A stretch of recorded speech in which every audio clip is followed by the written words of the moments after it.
las mil hoy para mañana empezar con lo que ven en el práctico y ya mañana tienen práctico. Bien, quería terminar esa parte ahora. Bueno, empecemos. ¿Quieren? Así vamos rapidito. Si tienen dudas, ya les dije, no me molesta que me paren, me pregunten. Lo que sí quiero que entiendan, porque todo esto es lo que les va a servir para el práctico. ¿Sí?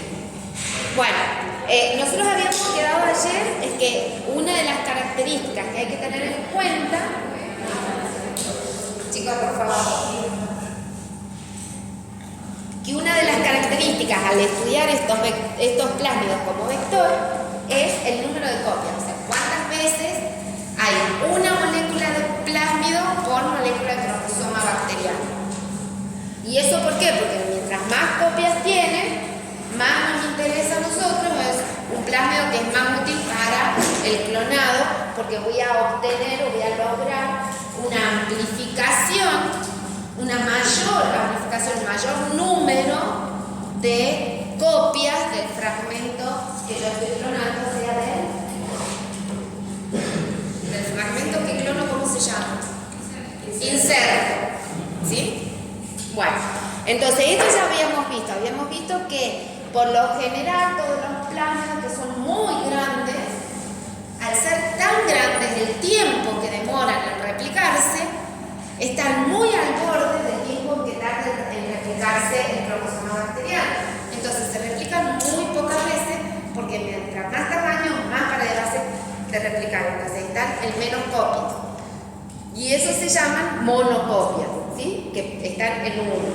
Cuando hay el número más o menos intermedio, son los de bajo número de copias, que estos, si bien a veces son importantes, por ejemplo, un plásmido que está en monocopia, que ya lo hemos visto, es el factor F, que es el que tiene todos los genes de transferencia y que establece el contacto epidisexual entre una bacteria y otra. Son muchísimas información que lleva, por lo tanto es un plásmido grande. No lo voy a usar para clonado, pero sí tiene otra aplicación en la ingeniería genética. Igual que los de bajo número de copia. Los de bajo número de copia, si bien me van a amplificar el fragmento que estoy clonando, el inserto me va a aumentar el número de copias, pero puede ser que lo que esté codificando este inserto sea una proteína que sea tóxica. Entonces, ¿la quiero clonar? Sí, la quiero clonar porque quiero expresarla y quiero ver cómo es. Pero si es tóxica, cuando la bacteria tenga ese vector, su combinante, puede llegar a morir. Entonces tengo que controlarlo. Entonces una manera también de controlar lo que estoy expresando, ¿sí?, es a través del número de copias de los plásmidos. Ahora, si quiero tener muchísimas copias, sé que no es tóxico, quiero purificar una proteína, lo recomendable es que sea alto número de copias, ¿sí? Mientras más copias de plásmido, más copias de inserto. Y todo eso tiene mucho que ver, todo ese número de copias tiene que ver con el origen de replicación, con el replicón. Entonces, una manera de que haya una sola copia o pocas copias, ¿sí?, está controlado por el mismo vector. En el mismo plásmido está la información necesaria para que sense de algún modo cuántas copias tiene y no replique más. Entonces, esa función, ¿sí?, se llama se dice que es, por lo general, el control de la replicación es por inhibición de esta función, ¿sí? No se induce o se reprime, sino que generalmente se reprime. ¿Por qué? Porque la replicación va pasando en un proceso autocatalítico que la única manera que haya es reprimirle, ¿sí? No es que como la expresión de un gen que ante una condición se induce, en otra se reprime, no. Acá siempre está ocurriendo. Siempre ocurre, ¿sí? Pero cuando llega un número, ya que es tan grande, ¿sí?, se reprime. Y hay varios mecanismos de represión que ese gran número, o al menos hay 3 o 4 mecanismos de control de la replicación que está íntimamente relacionado con la función del replicón de cada plásmido. Si hay muchos mecanismos, hay muchos plásmidos que controlan su número de copias de forma diferente, por eso hay muchos plásmidos que tienen el origen o el replicón diferentes. Pero hay muchos plásmidos al lado de la naturaleza que tienen ese mismo replicón. Si tienen el mismo replicón, por ende el número de copias va a ser el mismo, el mecanismo de inhibición de la replicación va a ser el mismo, ¿sí? Pero que puede ser diferente, porque son plásmidos distintos.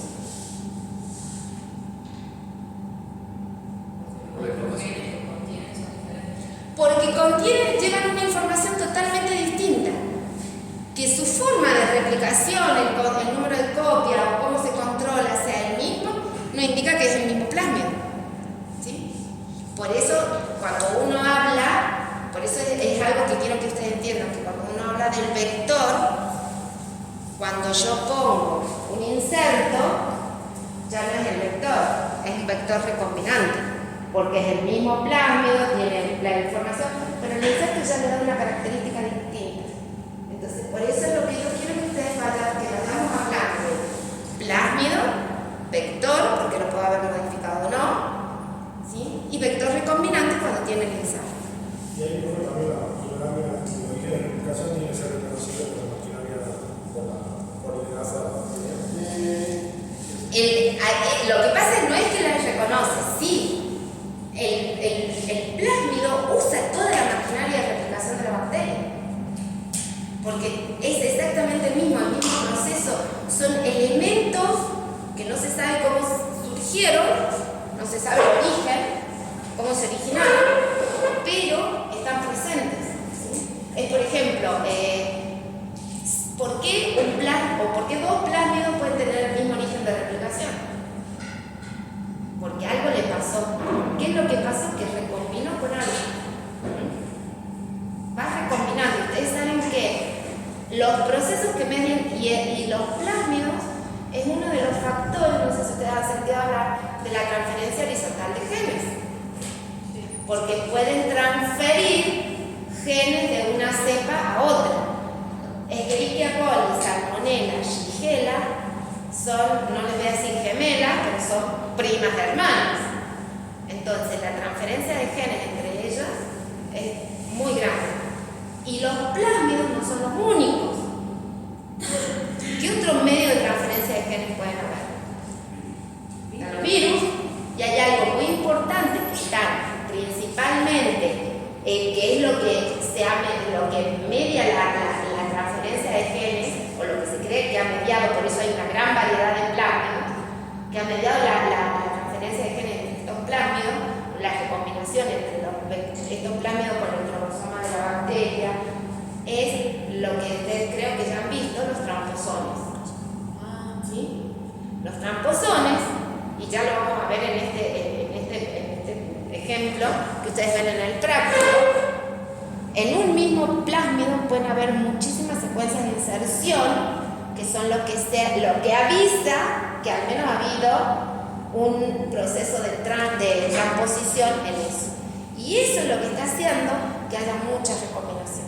Entonces, por eso es lo que hay plásmidos o grupos de plásmidos que tienen el mismo origen de replicación, el mismo número, pero son distintos. ¿Por qué? Porque llevan muchísimas otras cosas.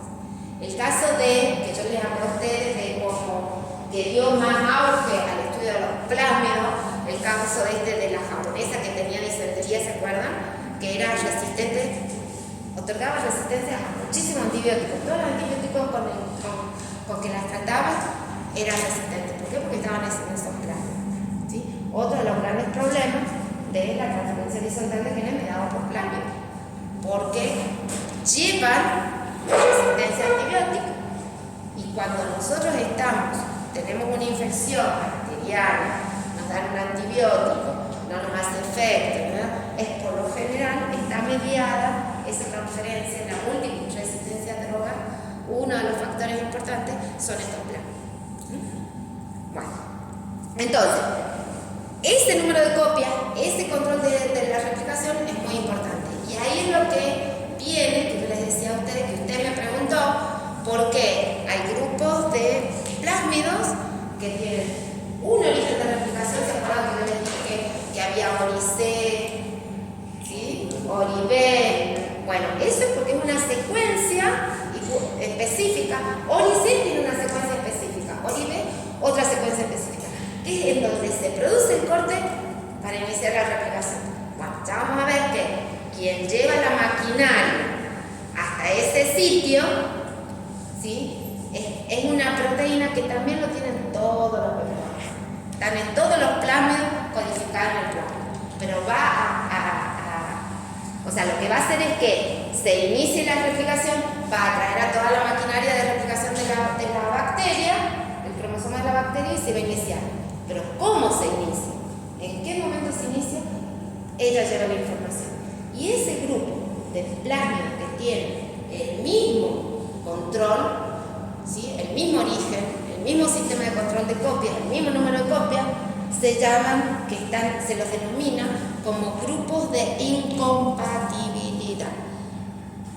Son incompatibles los que tienen exactamente el mismo sistema, ¿sí? El mismo replicón.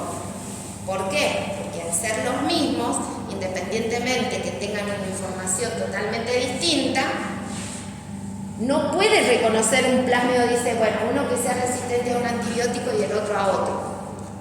¿Sí? Quien está controlando el número de copias es exactamente lo mismo. Entonces puede ser que replique más uno, que replique más otro. ¿Sí? Ya lo vamos a ver eso también. Pero lo que me interesa que sepan ahora es cómo es el control de la replicación. Acuérdense que para llegar al número, sí o sí, cuando se está acercando al número, se tiene que inhibir. No es otro proceso más que inhibición, pero la forma en que se inhibe es distinta. Entonces, cuando el plásmido entra, una bacteria se replica por primera vez, o sea, lo que podemos decir es que el plásmido dentro de una bacteria, así como hay una fase de crecimiento de la bacteria, también hay una fase de crecimiento del plásmido. Pero en este caso está dividida en dos partes. Una fase inicial y una fase exponencial o estacionaria. Perdón, exponencial no, estacionaria. Es inicial o exponencial y una estacionaria. ¿Cuándo se da la fase inicial esta? Cuando el plásmido entra, y puede ser que cuando la célula se dividió, solo una copia de ese plásmido ha quedado incorporada a una de las células hijas. Entonces tienen toda la libertad para empezar a replicarse, ¿sí? Se replica, ¿sí? Exponencialmente, sin que haya nadie que detenga esa replicación. No hay ningún factor. ¿Por qué? Porque en ese plásmido está la proteína que va a conducir a toda la maquinaria que lo replique. Pero ¿qué pasa cuando está llegando al número N, que es el número de copias? Ahí ya entra. ¿Qué le pasa a la bacteria? Cuando la bacteria se le está agotando los nutrientes, entra en una fase estacionaria, acá la fase. Y después viene la exponencial cuando hay muchos nutrientes, si lo hacemos por nutrientes. Empieza, crece, se le agota el nutriente, estacionario. ¿Sí? Y se mantiene el número, no se sigue replicando. ¿Sí? Bueno, acá pasa lo mismo. En el estado estacionario de la replicación, que no tiene nada que ver con el estacionario de la bacteria, ¿sí? Solo el estacionario del número de copias del plásmido. Puede ser que el estado estacionario del plásmido entre mucho más rápido, y de seguro es así, que el estado estacionario de la bacteria. ¿Se entiende? Porque acá estamos hablando del estado de una molécula del plásmido dentro de una sola célula. ¿Sí? Siempre tienen que tener en cuenta que el número de copias, yo no estoy hablando por cromosoma bacteriano, es lo que ocurre dentro de una sola célula. Entonces, dentro de esa sola célula, el plásmido tiene dos fases. Una fase inicial que empieza a replicarse sin ningún problema, ¿sí? Hasta que llega, ¿sí?, a un número en que su propio replicón le está diciendo, ¿sí? Estoy llegando a mi número, entro en fase estacionaria y ahí es donde se ejerce, ¿sí?, realmente la inhibición de la replicación de los vectores. En la fase estacionaria. siempre yo le puedo decir, hay 10 copias. No, bueno, pueden haber 15, pueden haber 5, pueden haber fluctuaciones. Se dice que el promedio del número de copias de un plásmido es tanto. ¿Sí? La molécula exacta no se sabe. Siempre hay una fluctuación para arriba o para abajo. Y quien mantiene esa fluctuación es el estado. Si es para arriba, si hay más, se inhibe. Si hay menos, se deja de inhibir. No se induce, se deja de inhibir. Y vuelve a bajar, claro.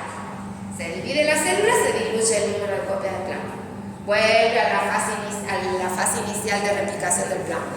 Cuando se va acercando ya al número de copias, ahí se ejerce la inhibición. ¿Sí? Entonces, esas son las dos fases de replicación del plásmido dentro de la bacteria, por cromosoma bacteriano. Entonces, la inhibición ocurre cuando entra en esta fase estacionaria, cuando se acerca al número de copias que su información, de acuerdo al origen, le está dando. ¿Y cómo se corrige, cómo se inhibe esa replicación? Dentro de todos los plásmidos que se han visto, pueden existir 3 mecanismos. ¿Sí? Cualquiera de esos 3 mecanismos puede estar involucrado en la inhibición de la replicación del plasma.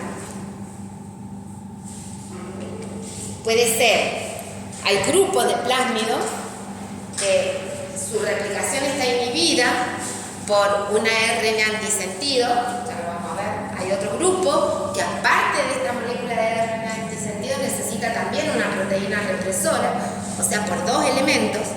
Y hay otros plásmidos que se han visto que tienen secuencias específicas cerca del origen de replicación, que los llaman iterones o interones, ¿sí? Que son secuencias específicas en donde la proteína, esta que yo les digo que atrae a la maquinaria bacteriana para que haya replicación, se tiene que unir. Si esa proteína no está unida a esas secuencias, no hay replicación. Entonces, esos son los 3 mecanismos por lo que pueden existir también grupos distintos de plásmidos, ¿sí? La clasificación de plásmidos. Entonces, fíjense todas las cosas que tienen que ocurrir o que pueden llegar a ocurrir para que haya inhibición. Mientras el número de copias de un plásmido con cromosoma bacteriano es menor, la inhibición de la replicación es más fuerte. ¿Se entiende? Menor número de copias, mayor inhibición. Entonces, puede ocurrir que necesiten varios elementos para mantener o para asegurar esa represión de la replicación. O sea, no necesariamente hay un mecanismo, puede que haya más de uno. No. Por lo general, hay alguno de estos de siempre, lo que pasa es que por ahí hay una combinación. Esto es, está presente esta molécula, es esto. Si tiene esto más esto, es este control. Y si no, este otro. Pero ¿qué pasa? Que ¿en qué plásmidos están cada uno de estos? Por lo general, mientras menor número de copias, mayor tiene que ser el control de la inhibición.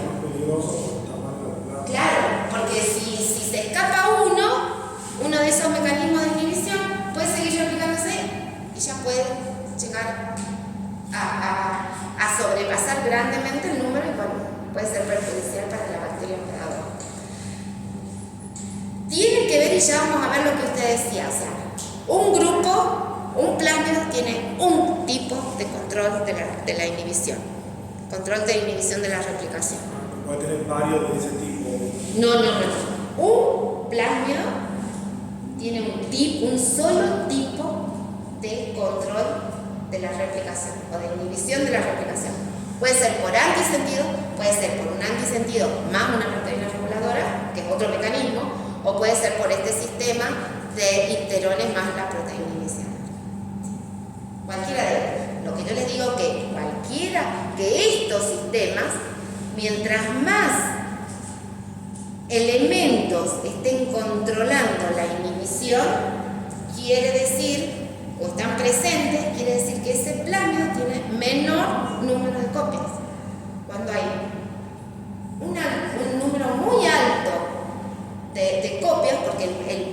chiquito, casi necesita algo mínimo para mantenerlo, pero no es tan estricto el control de la inhibición, ¿sí? Porque por lo general, si son 100, 200 copias, nunca se va a llegar a ese número antes que la bacteria se divide. Entonces, por más tiempo que tenga, ustedes saben que una bacteria se divide, por ejemplo, coli, en cuanto ustedes saben más o menos cuánto tiempo demora en dividirse coli. 35, 40 minutos, más o menos, algunas más rápidas, pero esos 35, 40 minutos, nunca una molécula o sea, un plásmido va a llegar a su número si son 200. Tiene que, por más que sea así exponencial, nunca van a llegar a 200 antes de que la bacteria se divide. La bacteria se divide, se diluye en uno, vuelve a iniciarse de nuevo. Entonces, mientras más pequeño, mientras más número de copias hay, el control o la inhibición de la replicación es menos estricta. Mientras más grande, más estricto. Porque tiene que asegurarse que se replique todo el vector antes que la bacteria se replique, si no se pierde. ¿Sí? Entonces, de estos tres sistemas, aquellos plásmidos que usan solamente el ARN antisentido tienen un cierto control de la replicación, la inhibición de la replicación, pero no es tan fuerte. Puede ser que los plásmidos de bajo número de copias que conozcamos tengan este sistema de control. Eso es lo que yo quiero que todos estos sepan. Por otro lado, si pertenecen al mismo grupo de incompatibilidad, si tienen el mismo origen, si tienen todo, van a compartir el mecanismo por lo cual se inhibe su replicación. ¿Sí? Lo que ustedes tienen que saber acá, que yo les he puesto proteína iniciadora, que todos los vectores, todos los plásmidos, tienen esa proteína iniciadora. La proteína iniciadora es la que lleva de algún modo u otro, de formas distintas según el grupo, a que el complejo de la bacteria, el complejo de replicación de la bacteria vaya y replique ese plasma. ¿Sí?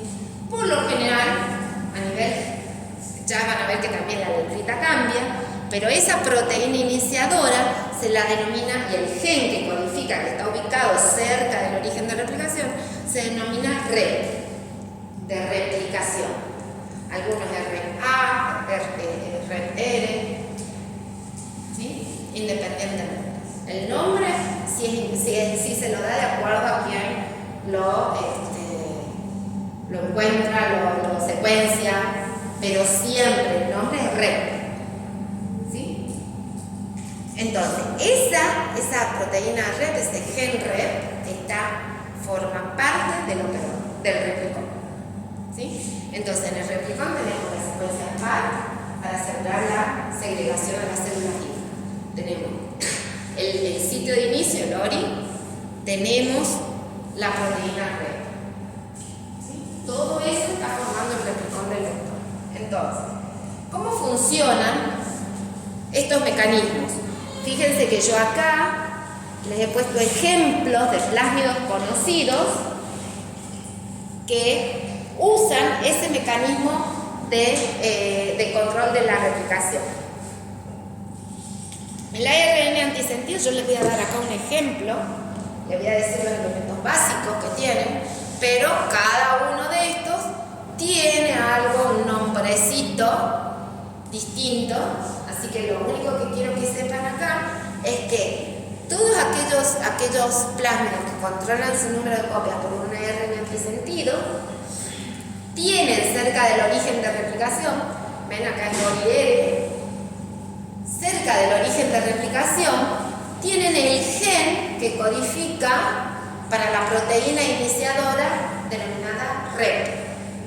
Esa proteína iniciadora en todos estos sistemas está, diríamos, codificado, o su expresión está controlada por dos promotores, el promotor 1, el promotor acá 1 y el promotor 2.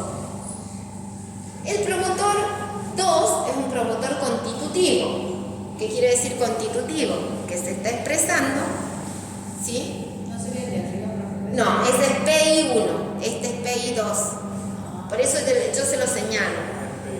Es PI de iniciación, pero por eso es PI, por eso yo le digo promotor 1, promotor 2. ¿Sí? Por eso le digo los nombres. Este ejemplo, por ejemplo, estos nombres están referidos al plásmido que tiene cole 1. Pero yo no quiero que ustedes se sepan el PI2, el REP-R, no. Yo quiero que ustedes sepan que los plásmidos que tienen el control de replicación por una ARN antisentido tiene cerca del origen de replicación el gen que codifica para la proteína iniciadora, que es REP.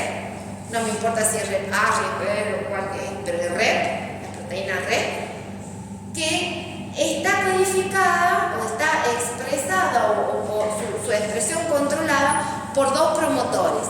Un promotor, el promotor 1 y el promotor 2, en el cual el promotor 2, ¿sí? El promotor 1 es constitutivo, el promotor 2 no.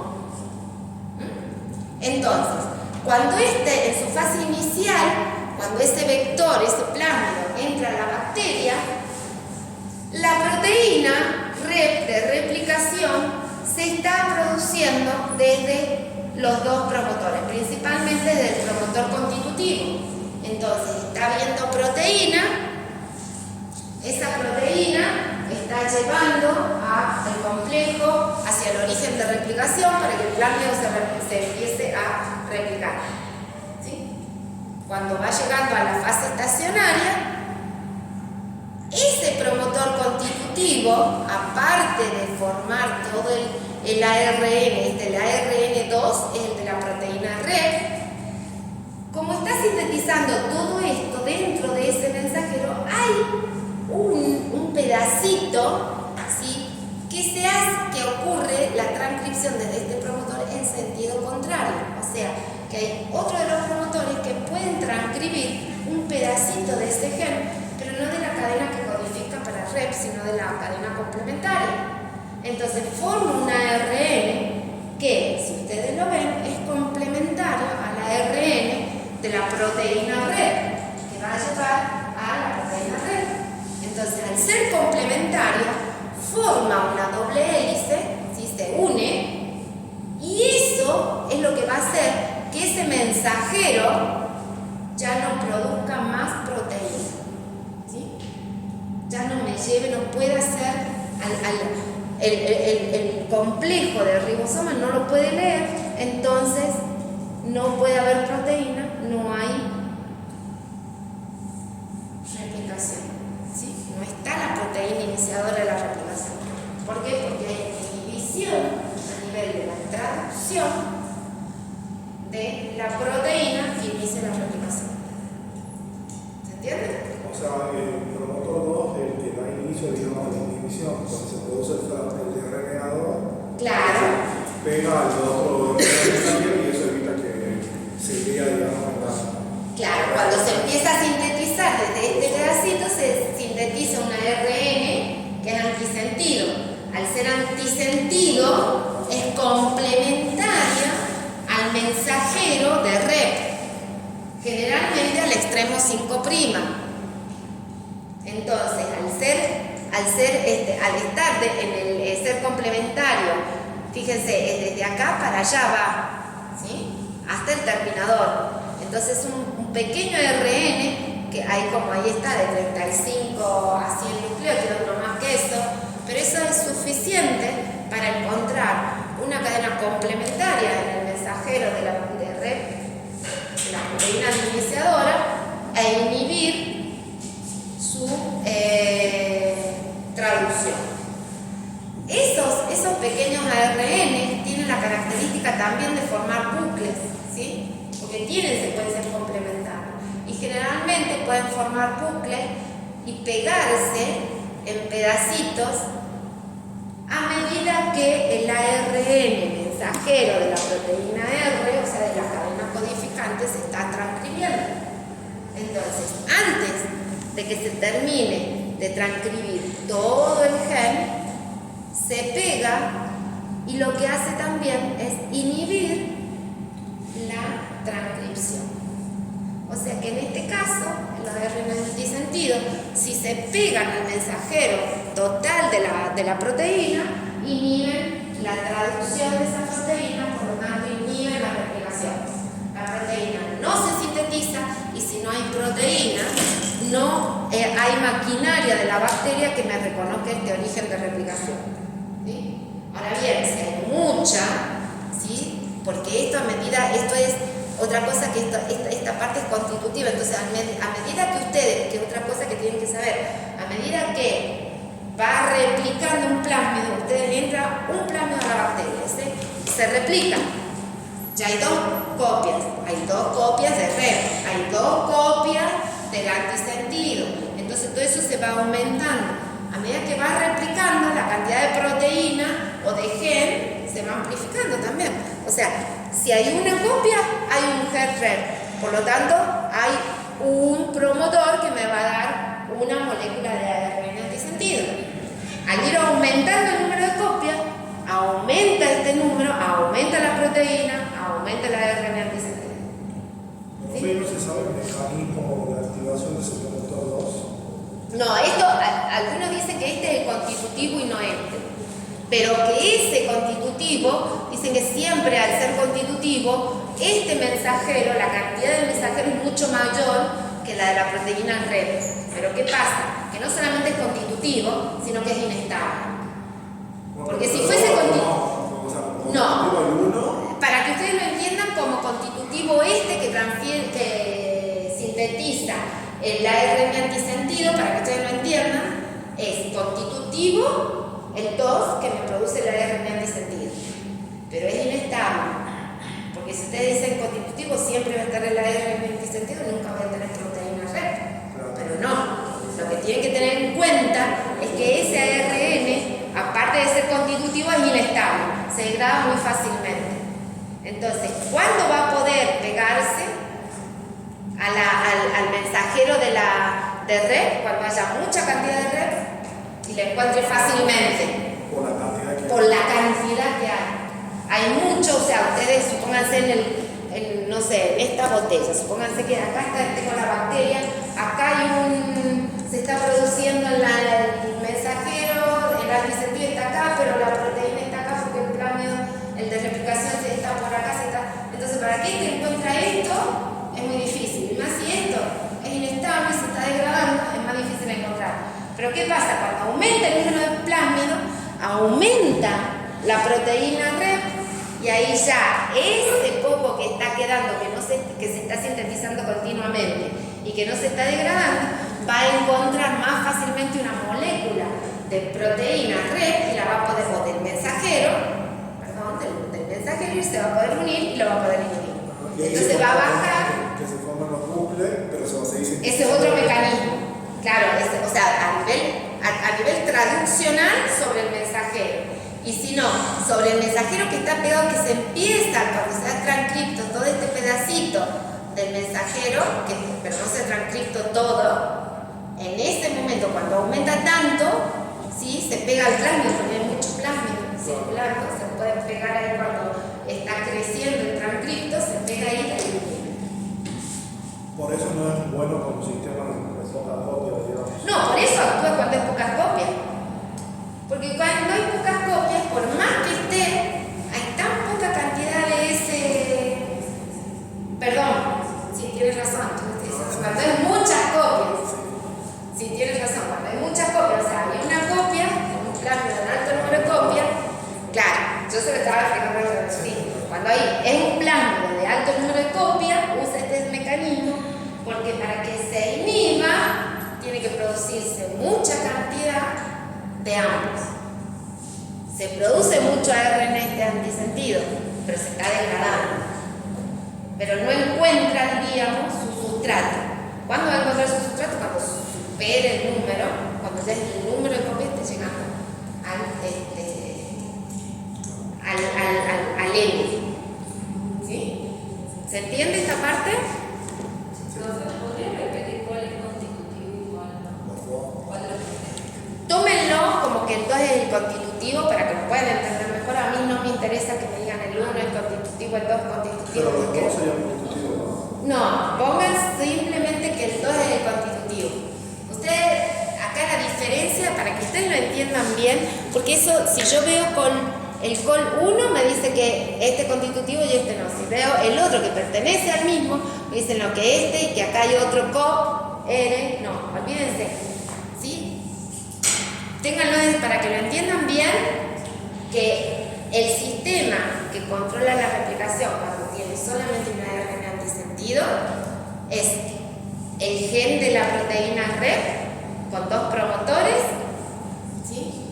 En lo cual hay uno, el promotor 1 es el que siempre la está transcribiendo, este también la está transcribiendo, pero ¿qué pasa? Que el promotor 2 puede transcribir en sentido contrario, y esa es la parte constitutiva, ¿sí? En sentido contrario, para formar una RNA antisentido, y ese RNA antisentido de la producción es constitutiva, de manera tal que, o sea, no solamente es constitutiva, sino que es inestable, porque si fuese constitutiva y estable hubiese represión.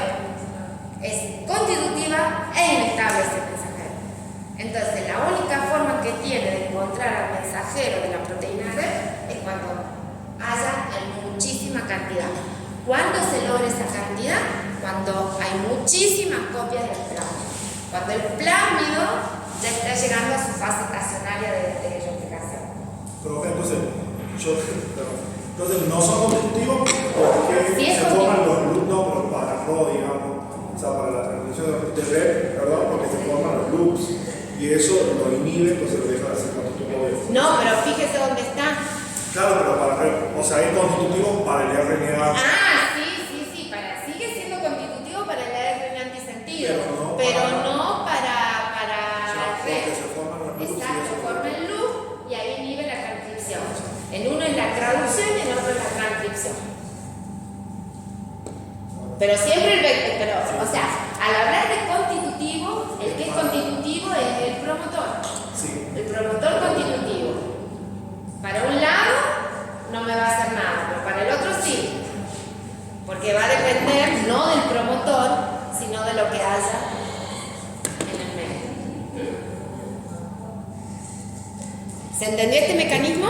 Sí. Bueno, hay aquellos que tienen un poquito menos número de copias, por lo tanto, bueno, esto es más o menos lo que yo les decía, que no les dije, pero lo hemos hablado, que antes de pasar al otro, que hay un control de inhibición traduccional y transcripcional, y acá está la forma cuando es la transcripción con el loop S, que se inhibe la transcripción del, que es lo que hemos visto en la otra diapo, nada más que acá se los he puesto más grande, se forma ese bucle, se inhibe la transcripción de red. Y si no, se forman estas estructuras en el mensajero y se inhibe la traducción. Y acá lo importante es que, como yo les dije, hay un promotor constitutivo que produce una RNA antisentido, pero que ese RNA antisentido tiene una vida media muy corta, entonces muy inestable. Y que la inhibición, bueno, se va a dar, como yo les digo, por la complementariedad de la RNA antisentido con el mensajero de red. Y bueno, la tasa de síntesis del ARN antisentido es mucho mayor porque es constitutiva que la del ARN esencial o red o iniciador, ¿sí? Cuando yo les pongo ARN esencial, les estoy hablando de la proteína red. Cuando les digo el elemento iniciador es la proteína red, ¿sí? Esencial o iniciador, siempre estoy hablando de ese red.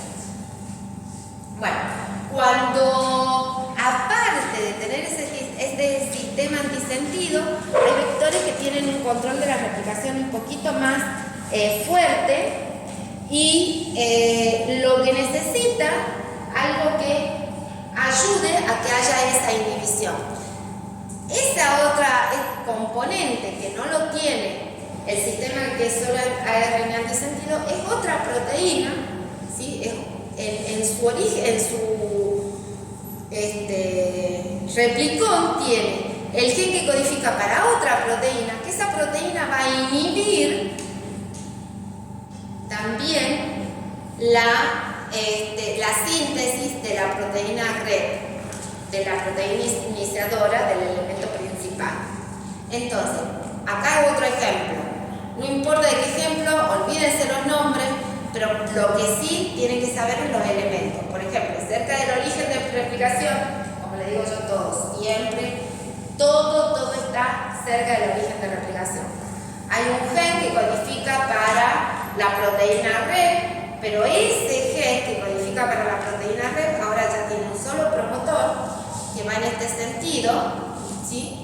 Y que acá, por ejemplo, yo lo he dividido en dos partes, que aparte de tener en un solo sentido, cuando transcribe todo el gen de la proteína REP, transcribe un pequeño péptido denominado TAP, o algunas veces le llaman COPT, por eso es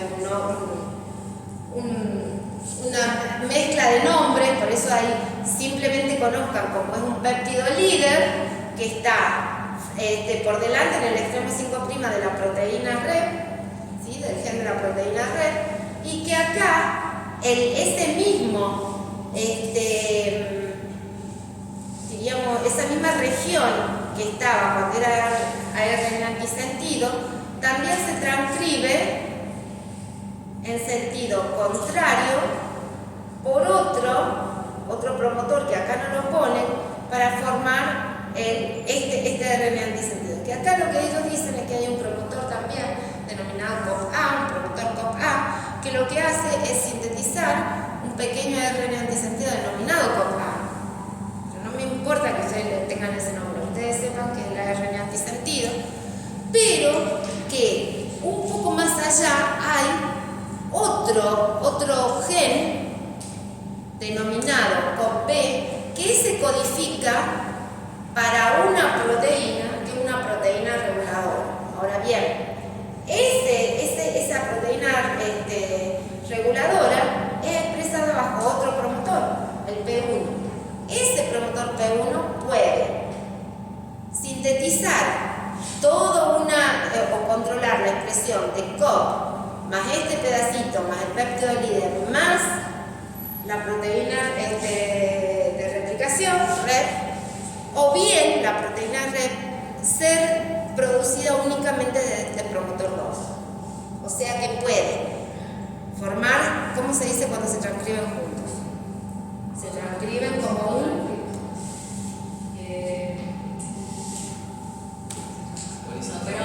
un operón, o se transcriben desde su propio promotor, ¿sí? Entonces, cuando el promotor 1 está funcional, va a transcribir como un operón a COP más todo esto que es la proteína REP y el péptido líder. ¿Qué pasa? Que cuando se empieza a sintetizar como la proteína REP puede ser transcripta desde dos promotores, empieza a aumentar las copias o la cantidad de proteína REP, ahí se inicia la replicación del plásmido, pero también se está produciendo, cuando está llegando ya a la fase estacionaria, que acá sí se sabe o se cree que es eso, que cuando está llegando en su fase estacionaria de replicación, es cuando se induce este otro promotor. Entonces, en la fase estacionaria se induce este promotor y lo que va a hacer es sintetizar esta proteína COP, que esa proteína COP se va a pegar a este péptido líder y eso va a hacer que en ese péptido líder esta proteína no se traduzca, no haya REP, pero simplemente porque COP se ha unido a esta zona.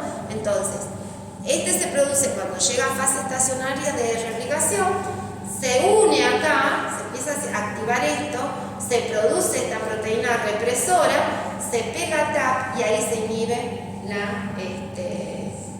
la traducción de la proteína REP. Sin embargo, cuando está llegando antes de la fase estacionaria, ya hay una cierta represión. ¿Por qué? Porque también se está sintetizando este ARN antisentido, ¿sí? Que también se va a unir al pedacito del mensajero que codifica para ese péptido líder. Entonces, antes de que llegue a fase estacionaria, esto se está produciendo, se está pegando al mensajero de este péptido líder, y eso va a hacer que también se inhiba la transcripción del gen REP. Entonces, cuando llega a fase estacionaria, este es el que controla, este es el principal componente que va a detener, a inhibir la replicación. Lo otro es como que la va frenando. El ARN antisentido frena un poco la replicación, pero sigue ocurriendo. Pero cuando llega a fase estacionaria, este la detiene. Entonces es un control más fuerte de la replicación del plasma. ¿Se entiende? La primera parte es lo mismo, se une el ARN antisentido al extremo 5', pero la otra, la proteína, se une directamente para que no haya nada de transcripción. ¿Se entienden las diferencias? Bueno, eso es lo que ya lo hemos dicho, que cuando COP no está, o sea, durante la fase inicial, COP no se produce, entonces se transcribe REP y hay fase, se produce REP y se replica el plasma. Cuando llega la fase estacionaria, se inhibe. Fíjense que acá COP, ¿ven? Este es el COP-A, el ARN antisentido, miren, de 90 nucleótidos. Yo les dije que el otro era 35 a 100 y pico. Por eso, todos estos ARN antisentidos va a depender de cada uno de los vectores. Perdón, de los plasmas. Y bueno, ¿qué características tienen? Es esto, que hay regulación, principalmente también a nivel de la transcripción y a nivel de la traducción, y que en ambos elementos, o sea, el ARN antisentido como la proteína COP, lo que hacen es corregir el número de copias en la fase estacionaria. El promotor del gen REP, el gen esencial, en este caso, no es constitutivo, sino que se produce siempre. Se produce cuando se inicia, pero después es reprimido por COP. Por eso dicen que el promotor esencial no es constitutivo. El otro tampoco era constitutivo. O sea, había uno constitutivo, pero que no producía con el ARN antisentido, ¿se acuerdan? En sentido contrario. Acá también el ARN antisentido tiene una vida media corta y forma esas estructuras igual que el otro. El ARN, independientemente de que esté o que no esté, la función es siempre la misma. Puede estar solito y ya de por sí controlarlo, o otros sistemas necesitan algo más fuerte para inhibir la transcripción. Y esto es el último mecanismo que tienen otros elementos, otros plásmidos, que en este caso el origen de replicación que está acá tiene también su proteína, el gen que codifica para su proteína de replicación con su operador y su promotor, y tiene, hacia el otro sentido, zonas, regiones que tienen pequeñas secuencias repetidas, ¿sí? Y son secuencias que son muy cortitas, ¿sí? Y que depende tanto la secuencia como el tamaño y el número de repeticiones, depende de cada plasma, pero que sobre esas secuencias que están muy próximas al origen de replicación, en el sentido opuesto de la proteína REP, cada una de esas secuencias se une la proteína REP. Si cada una de esas secuencias no está ocupada por una molécula de proteína REP, no hay replicación. O sea que la unión del producto de este gen a esas secuencias denominadas interones van a hacer que toda la maquinaria de la bacteria se una a esas regiones y inicie la replicación en el origen, ¿sí? Ahí hay una, ustedes se acuerdan que había una enzima que hacía un corte que generaba un extremo para que haya replicación. Bueno, esa enzima es la que es activada principalmente para atraer todo, para producir el corte, y cuando hay un corte se induce en la unión de todo el complejo, de toda la maquinaria de replicación en esta zona, y se inicia la replicación del plasma. Ahora bien, estos elementos, como yo les decía, son secuencias muy pequeñas que varían, ¿sí? entre 12 a 22 pares de base, depende. Y esas secuencias también, el número de secuencias repetidas que están cerca del origen de replicación varía, y mientras más secuencias repetidas tengan, necesitan más proteína para que se unan, o sea, que estén completas. Entonces, el tiempo que van a demorar en replicarse va a ser menor, ¿sí? Porque en estas características, ya lo vamos a ver más adelante, pero acá se está censando mucho el nivel de la proteína de replicación. ¿Por qué? Porque cuantas veces, si más repeticiones tienen, y si cada una tiene que estar ocupada por una molécula de rep A para que haga replicación, van a necesitar mayor expresión de rep A para que logre replicar el vector. ¿Se entiende? El plasma. ¿Se entiende? Bueno, entonces, ahí de algún modo hay una cierta inhibición de la replicación que está basada en la cantidad de proteína que se ha producido antes que haya replicación. Además, hay algunos vectores, algunos plásmidos, que se ha visto que estas secuencias no solo están próximas, sino que están próximas y hay ciertas secuencias un poco más alejadas, y que también son necesarias que estén ocupadas antes de que haya replicación. Entonces, ¿es un control estricto? Un control estricto. ¿Por qué? Porque si no están ocupados todos los sitios, no hay replicación. Y si aparte tienen esos sitios un poco más alejados del origen, también es más, porque mientras más sitios, más proteína. Entonces, esas secuencias están repetidas, son propias para cada plásmido, pero sí en cada plásmido que sean iguales, o sea, en un plásmido cada secuencia es igual. Son el mismo número de bases y la secuencia es la misma. Entonces, y eso es lo que le digo, que son características de cada plásmido.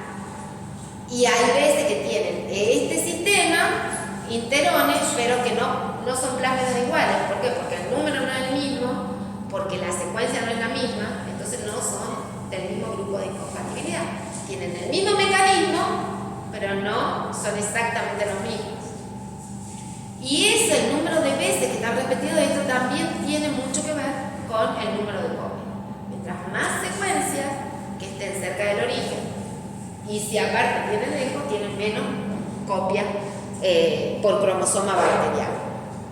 Entonces, para que esto ocurra, para que haya interacción, por lo general los mecanismos que llevan a el control de la replicación de estos sistemas tienen que cumplir, pueden haber cualquiera o ocurren estos pasos de inhibición. Ya vamos a ver, en los cuales puede haber autorregulación transcripcional, tiene que haber dimerización, hay un ajuste de la cantidad del iniciador y tiene que haber, hay otro mecanismo que se llama esposado de plasma.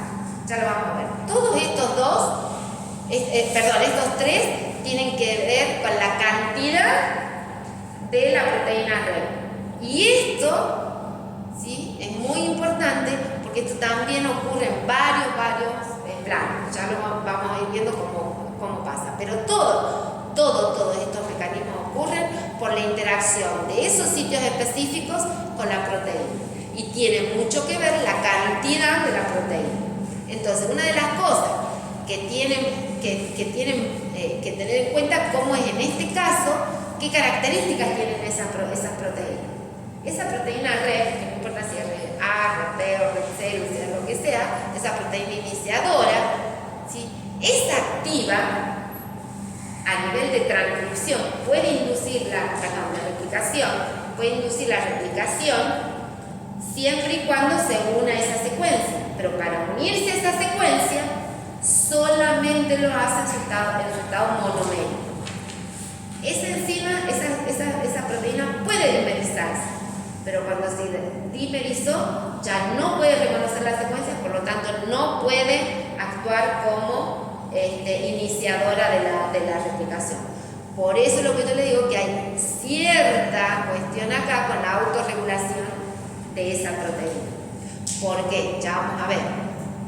En el grafiquito, ¿se acuerdan que yo les mostré la localización? Que yo les dije que esta proteína tenía su propio operador. Bueno, cuando esa proteína REF está en su forma dimérica, se une a su propio operador, a su propio promotor, e inhibe su propia transcripción. ¿Sí? O sea que cuando hay mucho, se dimeriza y tiene un efecto de inhibidor.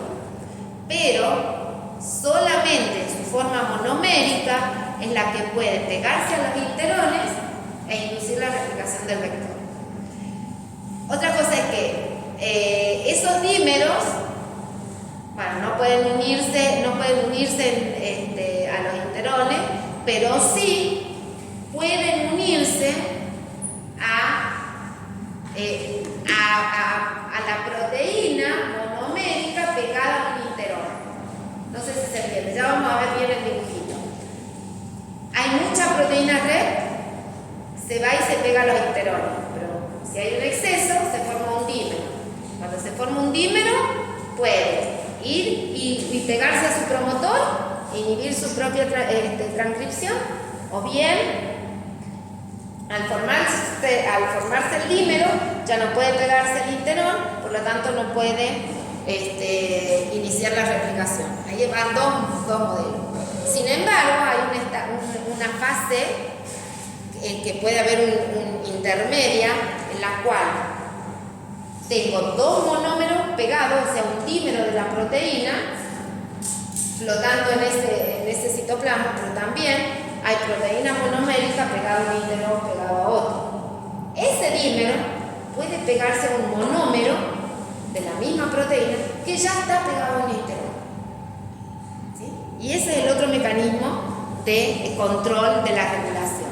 Entonces, fíjense, estos son los dos pasos que yo les decía. Cuando se inicia la fase, cuando entra un plasma y está en su fase inicial, esa proteína se empieza a sintetizar, pero hasta que no cubra cada uno de estos espacios, el plásmido no se replica.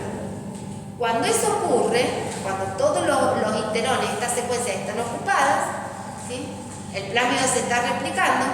A medida que se va replicando el plásmido, va aumentando el número de copias, por lo tanto aumenta también la cantidad de la proteína en el citoplasma de la bacteria, y al haber tanta cantidad forma esos dímeros, que esos dímeros se unen a la región del promotor de la misma proteína y se inhiben, ¿sí? Entonces, al inhibirse la transcripción, esto entra a bajar. Entonces, acá, fíjense, acá hay una inducción de la replicación del plásmido. Acá ya se empieza a inhibir. Pero ¿qué pasa? Que si sigue aumentando, puede ser que ya todos los lugares que todos los interones de esos vectores ya están ocupados. Entonces, al estar ocupados, no pueden, se sigue sintetizando, se está inhibiendo. Ya, si todos están ocupados hay replicación, pero si se sigue sintetizando, se va a inhibir su propia síntesis. Entonces, cuando todos están ocupados, cuando todos los vectores, las copias se están replicando, esto va a empezar a bajar y van a quedar espacios vacíos, en lo cual ya hay secuencias o interones que no tienen unida a la proteína, y si no tienen unida a la molécula que no tiene todos sus sitios ocupados, no puede replicar. Entonces acá ya está habiendo un ajuste de la cantidad, una relación de números de iterones por cantidad de proteína producida. No se produce más porque hay mucho y se está dimerizando y se está pegando. Entonces hay lugares vacíos que hasta que no sean llenos por la proteína no puede haber replicación. Sin embargo, que este es el otro dibujito que yo les dije, que es el esposado, puede ser que alguno de estos sitios esté ocupado por la proteína, uno en una molécula del plásmido, otro en otra, y lo que hace también es que hay tanta cantidad que aparte de ocupar esos sitios, ¿qué ocurre? Se dimeriza. Y esos dímeros, como está acá, pueden unirse a un monómero que está ocupando un iterón de uno de las moléculas del vector, o mientras que también se une con su otro dímero, esos monómeros del dímero, a otro, formando un tetrámero. Exacto. Entonces el dímero, uno de los monómeros del dímero reconoce un monómero pegado al iterón de un vector, mientras que el otro reconoce a otro monómero colocado en otra molécula del iterón. Entonces, eso lo que hace es mantener unidas esas dos moléculas de plásmidos, por lo tanto no puede haber replicación. No se pueden mover de un lado a otro. Y eso es lo que se le llama el esposado de plásmidos, porque quedan unidos, ¿sí? Y no puede haber replicación. Entonces, ese es otro de los mecanismos por la cual hay inhibición de la replicación del plásmido. Entonces, profe, el ajuste de cantidad de iniciadores es como una regulación que nivela la inhibición y la restricción, ¿no? Claro. La dimerización, a ver, usted tiene por un lado la cantidad. Cuando hay pocos, puede ir, no se encuentran, no forman el dímero, como monómero pueden ir a encontrar cada uno de los sitios iterones. Esa secuencia repetida. Cuando hay poca, puede llenar todo, ¿sí? Entonces el plásmido replica. Cuando los plásmidos están aumentando la copia, también está aumentando los iterones, también está aumentando la proteína. Todo está aumentando. Pero la proteína se sintetiza más rápido de lo que el plásmido se replica. Entonces, si hay mucha proteína, ¿qué pasa? Se encuentra, forma el dímero, y ya al formar el dímero no puede pegarse al iterón, por lo tanto, si todos los sitios de ese plásmido no están ocupados, no hay replicación, ahí ya se está inhibiendo. Se forma el dímero, no se une al iterón, se inhibe. Aparte de formarse el dímero, se pega a su propio promotor, se inhibe su transcripción, hay inhibición. Aparte, si hay algún sitio iterón de alguna de las moléculas ocupada por una proteína red, y hay muchos dímeros dando vuelta, y encuentra otra molécula donde uno de sus sitios está ocupado también, forma el esposado, y ahí directamente ya no hay síntesis, no hay replicación del plano. ¿Se entiende? Entonces, cualquiera de estos mecanismos son los que pueden usar los plásmidos naturales para controlar su replicación. Y es lo que está ocurriendo también, o sea, es lo que ustedes tienen que conocer, porque es lo que ocurre cuando ustedes obtienen un vector recombinante. Porque todas estas características que yo les estaba dando ahora se tienen que mantener para poder ser un vector. Si no se mantienen estas características, no podemos. ¿Y por qué es importante? Porque las estrategias de clonado, las cuestiones que ustedes van a hacer, que uno quiere obtener utilizando estos vectores, y ya van a ver una de las técnicas en las cuales emplean los vectores, puede ser que yo necesito que dos vectores estén dentro de la misma célula para poder vivir, o porque quiero dos cosas distintas. Entonces ustedes tienen que conocer cómo es todo esto para saber si pueden usar esos dos vectores en la misma, para co-transformar o que estén dentro en una sola cepa bacteriana. Y eso es lo que hablábamos recién, que habla de la incompatibilidad. Cuando dos vectores tienen el mismo sistema, el mismo replicón, son incompatibles. ¿Qué quiere decir? Que no pueden coexistir establemente dentro de la misma bacteria. ¿Por qué le digo establemente? Porque pueden estar, ¿sí? Si dos, o sea, pueden tener una bacteria con plásmidos que tengan el mismo origen de replicación. Pero, ¿qué va a pasar? Que la suma de los dos va a dar el número de plásmidos que tiene que haber por cromosoma bacterial. Por ejemplo, si ustedes tienen dos plásmidos con el mismo replicón que dicen que tienen 10 plásmidos, porque el número de copias es de 10 por cromosoma bacteriano y son dos distintos, pueden estar los dos, pero no van a haber 10 copias de uno y 10 copias del otro, sino que entre los dos van a haber 10. O sea que uno puede tener 9, el otro puede tener 1, forman 10. Uno puede estar 5 y 5. Eso es lo que es estable, ¿sí? No mantiene estable. Ahora bien, ustedes pueden estar seguros de que dos plásmidos compatibles están en esa bacteria si le ejercen presión selectiva. Si cada uno tiene una presión selectiva distinta al otro, ¿sí? Ahí van a estar los dos vectores, ¿sí? Van a estar los dos plásmidos, pero no pueden asegurar que los dos plásmidos estén en la misma cantidad, sino que la suma de los dos va a ser ese nivel. A diferencia, eso es lo que son los plásmidos incompatibles, que pertenecen al mismo grupo de incompatibilidad. Y los grupos de incompatibilidad se llaman INC, no importa, INC P, F1, INC F2, y eso está dado, ¿sí? No me interesa que sepan cada uno de los grupos en que se clasifican, pero lo que quiero que sepan es que cuando ustedes van a utilizar un vector, tienen que fijarse, si les interesa tener dos vectores dentro de una misma célula, se tienen que fijar a qué grupo de incompatibilidad pertenece, cuál es el replicón que tiene. Entonces, los plásmidos incompatibles son los que no pueden existir establemente en una misma bacteria. Pueden existir y pueden ustedes estar seguros que existen si cada uno de ellos puede ser seleccionado por dos cosas distintas. Pero los plásmidos compatibles son los que cada uno pertenecen a un grupo distinto, o sea, tienen un replicón totalmente distinto, el número de copias es distinto.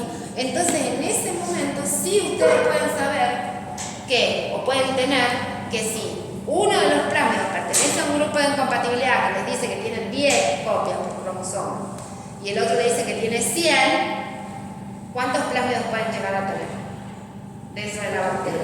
110 plásmidos o copias de plásmidos. 10 de uno y 100 del otro. Eso sí va a ser estable, porque son compatibles. Acá lo de incompatibilidad es que son iguales. Es como que está atravesado. Es el mismo. El incompatible, son incompatibles porque son iguales. Son compatibles porque son distintos. Entonces, los incompatibles no pueden estar establemente en una bacteria, pero los compatibles sí. Y todo eso de que pueden estar estables o no estables hace referencia a el número de copias por cromosoma bacteriano. ¿Sí?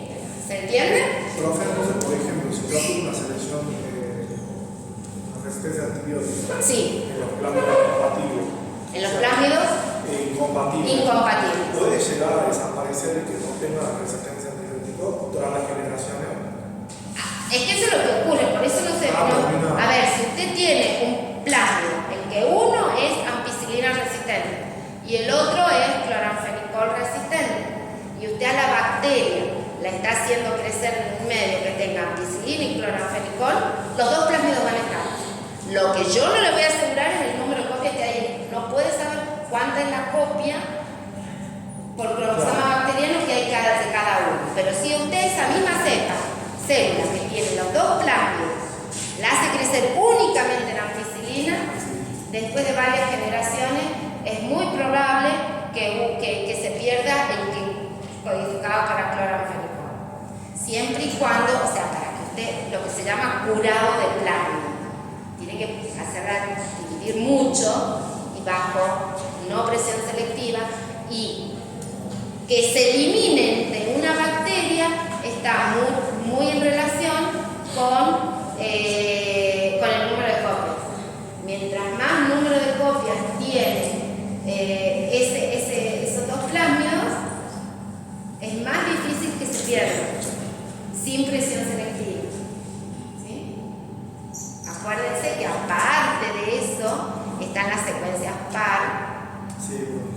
también va a permitir eso. Entonces, independientemente que usted no le ponga expresión selectiva, eso va a pasar a una célula hija, puede ser, ¿sí? Porque tienen esa secuencia en par.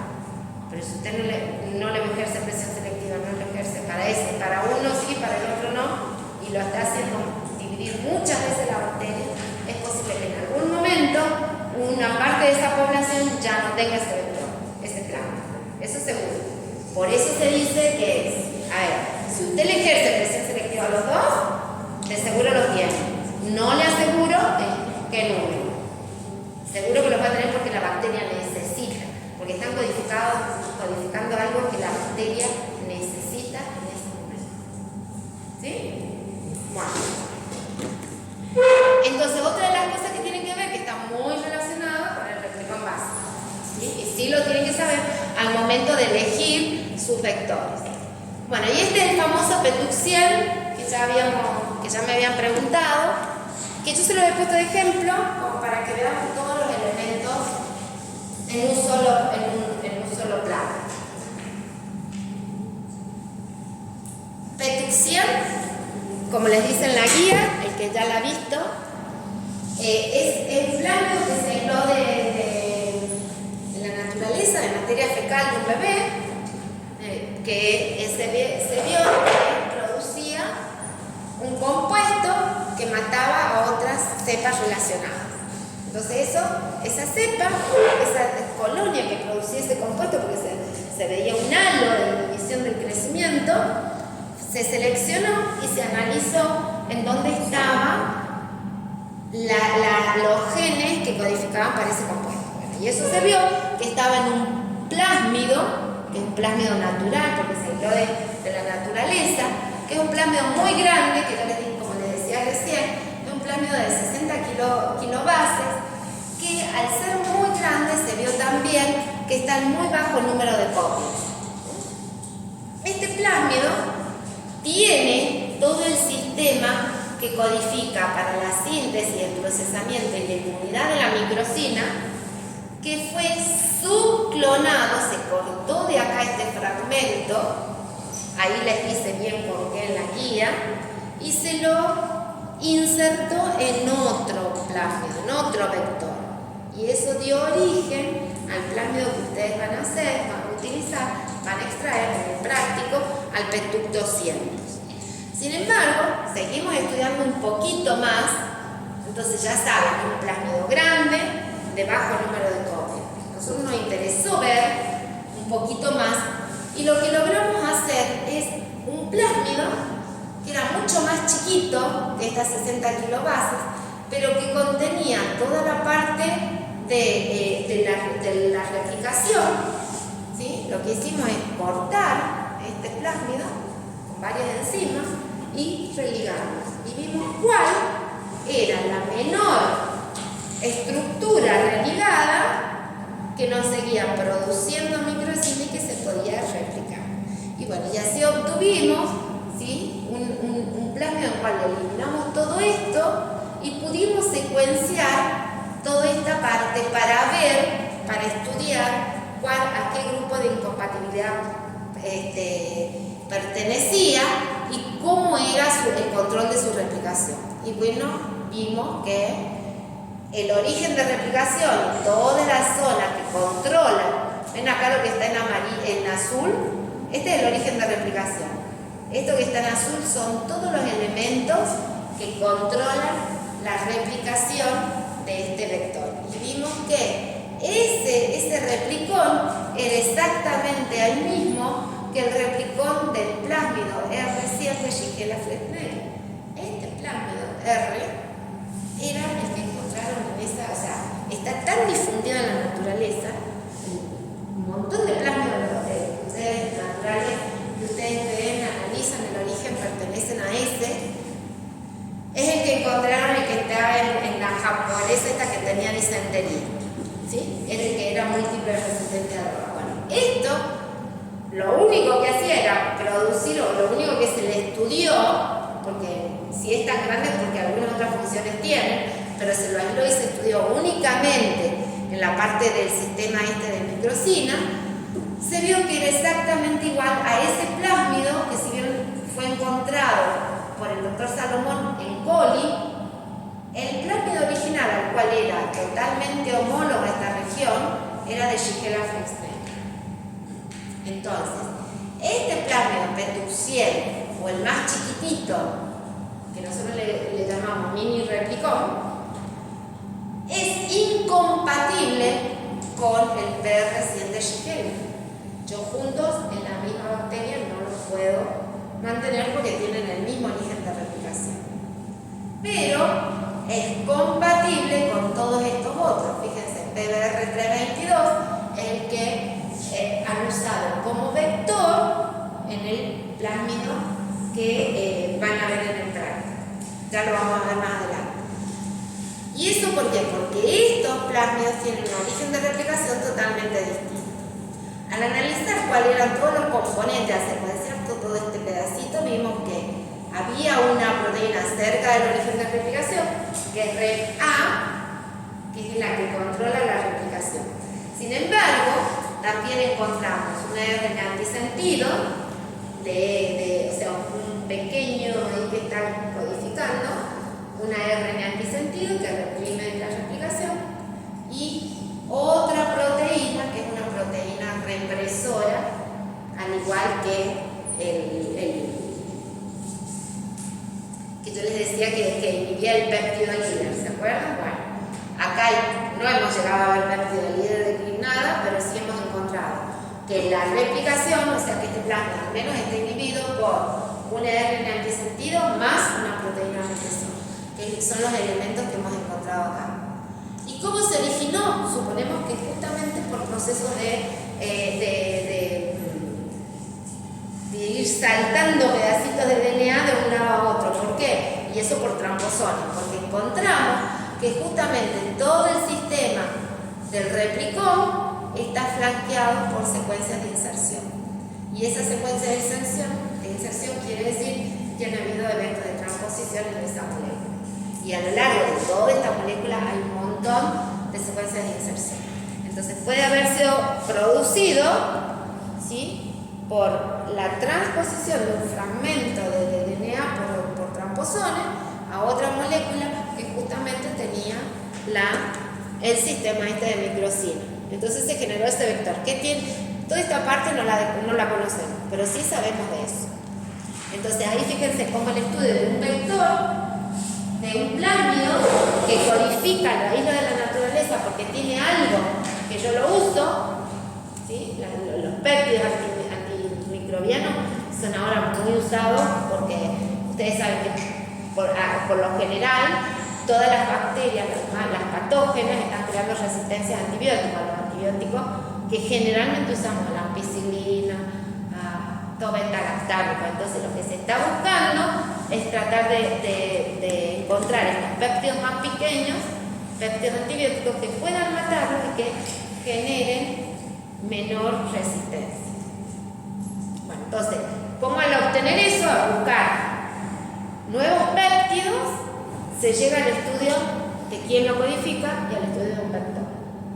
Entonces, se tienen que estudiar todos los elementos de esos vectores antes de usarlos. Bueno, el F', que ya les dije, es un plásmido, es otro de los ejemplos, es un plásmido conjugativo, ya lo hemos visto porque tiene los genes TRA, es un plásmido de bajo número de copias, es monocopia, y es compatible con, por ejemplo, el petuxiel, con todos estos, pero es incompatible con otro plásmido que sea F' y que lleve, aparte de los genes TRA, otras características. Bueno, y así tenemos un montón de usos de estos plásmidos.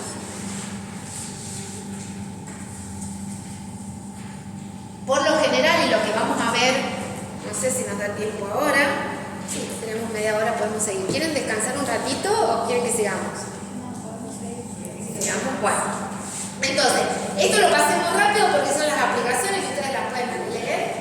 Básicamente los vectores, los plásmidos los han usado, o sea, se han modificado para que sean vectores, para que me permitan clonar y amplificar genes mediante la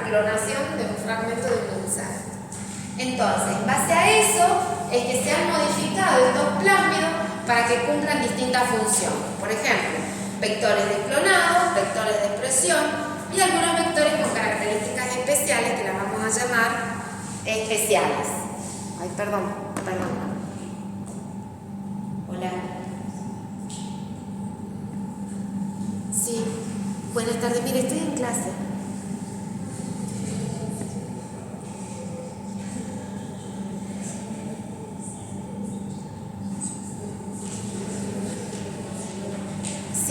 Yo ya pedí el reclamo. Una nueva. Bueno, disculpe. Está bien. Ay, perdón. Esto de la alarma me está volviendo loca. Sí, de la casa.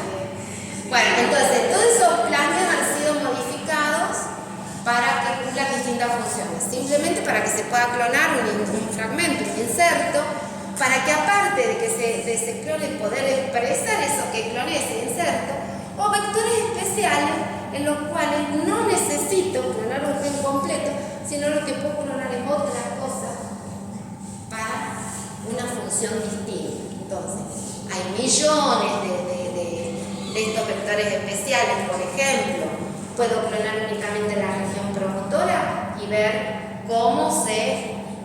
qué lo induce ese promotor, qué no lo induce. Puedo clonar toda una proteína y ver si a través de los sistemas se clonan los genes que codifican las proteínas y hay interacciones entre esas proteínas. Entonces son vectores especiales. Muchos de estos ya los vamos a ir viendo. Pero lo que vamos a ver ahora son los vectores de clonado, que siempre ustedes, como es vector de clonado, para cualquiera de estos tienen que tener en cuenta que el límite de clonado es el que hablamos en la primera clase. ¿Sí? Que va de 100 pares de base hasta 10 kilobases, porque si no, no se puede, toda la cuestión de replicación se ve afectada. Entonces, como yo les digo, ¿qué características básicas tienen que tener de lo que yo les dije de vectores? Yo les dije que ustedes había 3 características básicas que tenían que tener cualquier vector, independientemente de que sean plasmídicos, de levadura, pómez o fagémeto.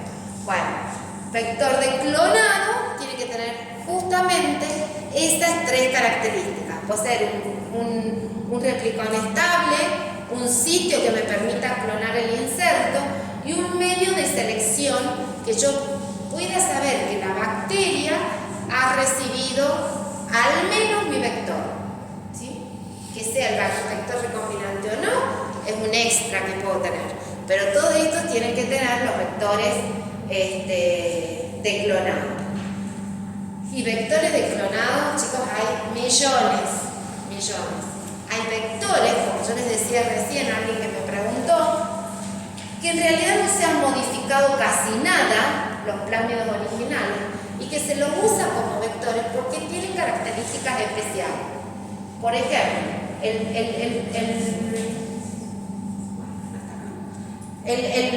PBR322 se lo usa como vector, ¿por qué? Porque tiene un origen de replicación. Ese origen de replicación tiene no lo vamos a ver acá, pero está controlado, tiene una replicación, una inhibición de la replicación muy relajada, o sea que está en alto número de copias, porque es un plásmido pequeño. Fíjense, tiene 4,3 kilobases. ¿Sí? No es muy grande, por lo tanto está en alto número de copias.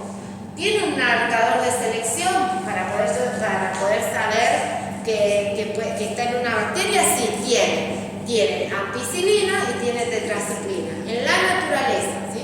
En la naturaleza está así. Entonces, hasta acá tiene 2 de las 3 características que las tiene que tener. ¿Tiene un sitio de múltiple clonado? No tiene un sitio de múltiple clonado. Entonces, ¿por qué lo uso como vector? ¿Se acuerdan que les dije que eran los sitios de múltiple clonado? Sitio de corte ¿cómo? Sí, pero ¿cómo? Le falta una palabrita. Únicos sitios de corte, de secuencia única para el corte con una enzima. No y que están todos ubicados en un fragmento. Este no lo tiene, pero sí, no tiene un lugar exacto donde tiene ese sitio de múltiple clonado. No hay un sitio de múltiple clonado, pero sí tiene sitios únicos o sitios que son reconocidos una única vez por una enzima de restricción, que son todos estos que están en azules. Entonces, puede usarlo como vector porque tiene esos sitios únicos. ¿Sí? Puede usar, tiene marcadores de selección, sí, tiene dos. Tiene un origen de replicación, sí, un origen de replicación muy estable que me lo da en alto número de copias. ¿Lo puedo usar? Sí, lo puedo usar. Entonces, ¿cómo lo uso?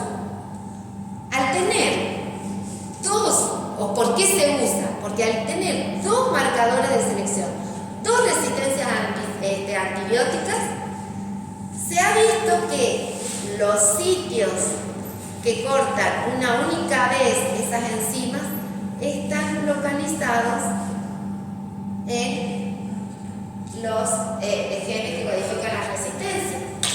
Entonces, fíjense, acá hay un sitio, bueno, no lo veo, pero por ejemplo, un PST, un PBE, que acá no está, y al ser azul están únicamente en ese sitio. Entonces, yo puedo clonar un inserto utilizando algunos de estos sitios que caen sobre las resistencias, una de las dos resistencias, y poder clonar. Entonces, como tiene dos resistencias, me queda una de las resistencias que no utilicé para cortar, para insertar, ¿sí? O sea, una de esas resistencias me serviría como sitio de múltiple clonado, que es la que se destruiría cuando estoy agregando el inserto, obteniendo el vector recombinante. Entonces, ¿qué pasa? Si yo clono utilizando alguna de estas enzimas que afectan la ampicilina, puedo seleccionar las bacterias por tetraciclina. Mientras que si lo hago al revés, tengo que seleccionar con ampicilina. Entonces acá ya es más fácil poder, es más fácil, pero el instrumento más fácil todavía, pueden contraseleccionar. O sea, seleccionan a la bacteria transformante por aquella que recibió el vector, pero pueden contraseleccionar la que tiene el vector con la que tiene el vector recombinante, haciéndola crecer, ¿sí? Es selección negativa, haciéndola crecer en el antibiótico que usaron como sitio de múltiple clonado. Pero para eso ustedes tienen que hacer como una réplica. Ustedes primero obtienen en el medio de selección las colonias que han obtenido, las reaíslan en el medio que tiene el antibiótico destruido. Y todas aquellas que no crecen son las que tienen el inserto. No, porque destruyeron. O sea, el inserto, si ustedes cortan con una enzima de restricción, yo tengo que hacer la copia. Sí. Sí, eso. Digamos, la ubicación del color. Claro, y ven, la que la placa original creció y no crece en la réplica, es porque esa que no creció es la que tiene el vector recombinante, mientras que la que creció en los dos antibióticos tiene simplemente el vector. ¿Sí? Entonces, por eso es muy utilizado este plan. Es utilizado como un vector. ¿Sí? Entonces, después creo que, no me acuerdo si la VAM, ¿lo usa para Pangin o VAM solo? VAM H1, sí, es VAM, pero creo que estaba acá. Ahí está. ¿Eso es selección negativa entonces? Esa es selección negativa. Selección negativa porque muere. O sea, no lo puede seleccionar si muere. Tiene que hacer la copia para que no se le muera, porque si le pone ampicilina y la está matando, va a estar seleccionando únicamente la bacteria que tiene el vector, no el vector recombinante.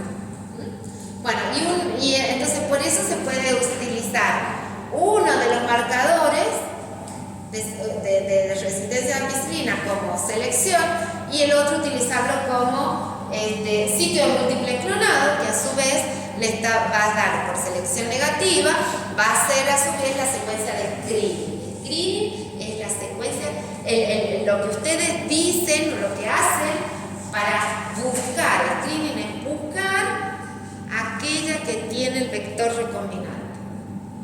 El de selección le va a decir que tiene el vector, pero el marcador de screening o de detección es el que le dice que tiene el vector recombinante, no solamente el vector, sino el vector recombinante. ¿Se entiende? Sí. En este caso, el método de screening es hacer crecer o no, o sea, aislar una placa conteniendo el antibiótico que ustedes usaron como sitio de múltiple clonado. Si no crece, es porque es recombinante. Si crece, es el vector solito. Bueno, y muy parecido a ese PBR322 es este otro plásmido PA6C184 que también tiene 2 resistencias antibióticas, tiene un replicón muy estable y tiene sitios de clonado únicos. Entonces, este plásmido, a diferencia del PBR322, ese origen de replicación le dice que está en más bajo número de copias. Es muy utilizado, sí. Y se usa exactamente igual que el PBR322. Y bueno, y hay otro, no tiene sitio de múltiple clonado, puede ser exactamente igual las características. Y el otro, que es un vector, un plásmido, que ha sido muy utilizado, porque sí es modificado, ¿sí? El PA6C, el PUC18, PUC19, que eso sí se ha obtenido por modificación de un plásmido original. Sí ya es un vector propiamente dicho que está modificado para que tener no solamente el origen que tiene que tener y el método de selección, que en este caso es la ampicilina, sino que también tenga un sitio de múltiple clonado, ¿sí? Y secuencias específicas que me permitan detectar qué colonia tiene el vector en un solo paso, pero que tenga el vector recombinante. ¿Por qué? Porque en un solo paso se han puesto secuencias que me permiten, cuando ustedes transforman la bacteria, plaquearla en un medio, colocarla en un medio que tiene antibiótico y a su vez que tiene otra característica. Si esa característica se pone de manifiesto, es vector recombinante. Y si no, en la misma placa, sin tener que hacer una réplica como en el otro caso, yo puedo seleccionar cuál es la que tiene. Todas tienen el vector, porque todas crecieron porque son resistentes al antibiótico, pero si cambian de color o tienen un fenotipo distinto, ¿es vector solo o es el vector recombinante? Entonces, estos plásmidos, ¿qué se ha utilizado? Se le ha agregado, se ha modificado para que tenga un sitio de múltiple clonado, independientemente que tienen sitios únicos, pero fíjense, la mayoría de esos sitios únicos están afectando lugares que a mí me interesan, están afectando la resistencia a ampicilina. Si yo corto acá, ya no voy a tener el método de selección, o están afectando el replicón del vector. Entonces, lo que se ha modificado es la adición de este fragmento que tiene, o del gen, ustedes ya han visto los perronlac, ¿verdad? Sí. Ya lo regan, entonces no lo explico. Pero sí saben de los perronlac. Los perronlac ustedes saben que está formado por, bueno, ya lo vamos a ver, pero bueno, se ha utilizado uno de esos genes de los perronlac, que es el que codifica a la beta-galactosidasa. A su vez se ha sacado un pedacito de ese gen de la beta-galactosidasa y se lo ha clonado acá, ¿sí? Ese gen que está clonado ahí, que es el LAC-Z, ya lo vamos a ver, tiene inserto el sitio de múltiple clonado, ¿sí? Entonces, eso ha permitido generar, ustedes saben que la beta-galactosidasa, o sea que todo el operolac tiene que ver con el metabolismo de la lactosa, que se degrada o no se degrada. Bueno, hay muchos análogos que cuando son degradados dan un color distinto tinto del medio, ya sea un color, si es un medio sólido, un sustrato, y si es un medio líquido, otro sustrato. Entonces, lo que se ha hecho acá con este sistema, que ya vamos a verlo, que tiene que ver siempre con lo que decía su compañero de que cada bacteria tiene que ser específica para cada vector, se puede seleccionar con esto cuál de estos vectores tiene acá un inserto o cuál no. Entonces, para eso se usa lo que se llama la alfa complementación, que tiene que ver con el operón LAC. Ustedes ya saben, esto ya lo han visto, ¿sí? Que el operón LAC está formado, por 3 genes, que uno codifica para la beta-galactosidasa, el otro para la permeasa. Bueno, acá lo que nos interesa únicamente es el gen LAC-Z, que codifica la beta-galactosidasa, porque la beta-galactosidasa es la enzima capaz de degradar, la lactosa, que no es la lactosa, en realidad, la alolactosa, y lo degrada a glucósigalactosa, y eso va a permitir que si hay lactosa, ya saben cómo es el mecanismo, este operón tiene un sistema de su promotor de represión, que cuando no hay lactosa el represor está activo. Todo eso es muy importante que lo recuerden, porque es muy utilizado todo el sistema de la lactosa. Es muy utilizado tanto en el sistema que vamos a ver ahora, solamente este gen, como todo el promotor de la lactosa. Entonces ustedes tienen que recordar cómo es ese operador del promotor y cómo es el represor. En este caso, para hacer lo de la lactosa, lo de la beta-galactosidasa, que es lo que más nos interesa, es que ustedes saben que cuando hay lactosa se forma una alolactosa, que es la que va a unirse al represor, y al unirse al represor hay transcripción de estos genes, porque el represor ya no se puede pegar a la región promotora. Además, ustedes saben que ese promotor de la lactosa es inducido por K, por el AMP cíclico. Entonces también cuando hay baja glucosa está inducido, cuando hay alta glucosa está reprimido. Pero acá lo importante es que ustedes sepan que esta beta-galactosidasa, ese gen, codifica para una cadena peptídica, un solo péptido, que puede estar formando, o sea que para formar la enzima completa se unen 4 monómeros, o sea que es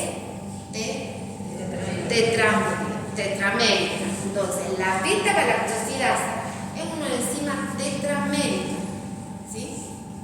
El gen codifica para una sola cadena polipeptídica, pero que se ha visto con ingeniería genética, se ha visto que si ese gen se lo divide en 2 partes, puede cada una de esas 2 partes sintetizarme 2 péptidos distintos, que cuando son sintetizados por aparte se pueden unir, ¿sí? Están sintetizados por aparte, pero producidos dentro de la misma bacteria, se pueden unir y darme una enzima funcional capaz de degradar la lactosa, ¿sí?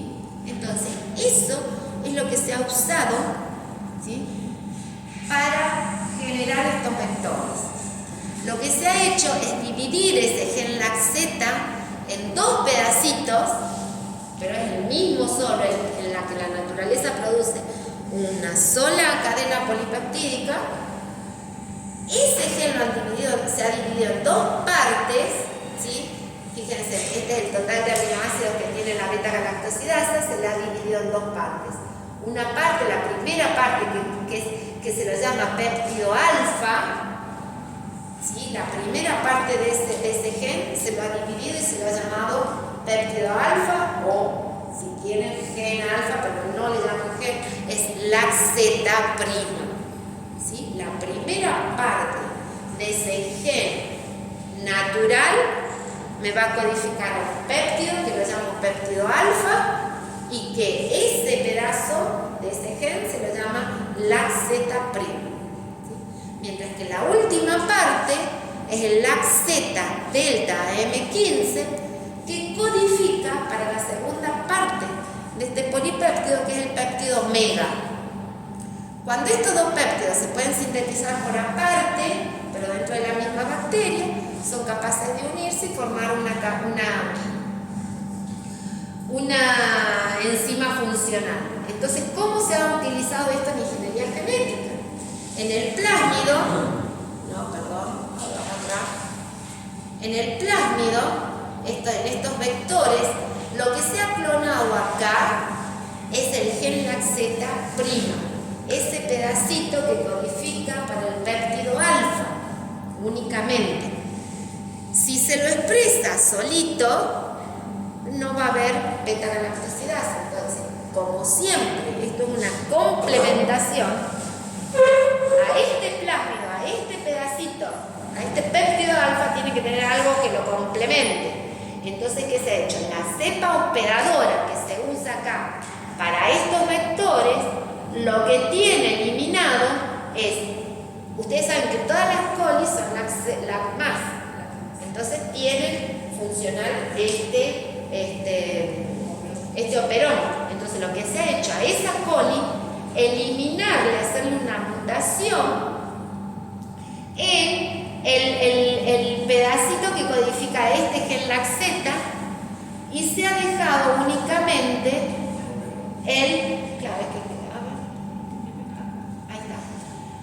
se ha dejado únicamente el pedacito en el cromosoma que codifica para el péptido mega.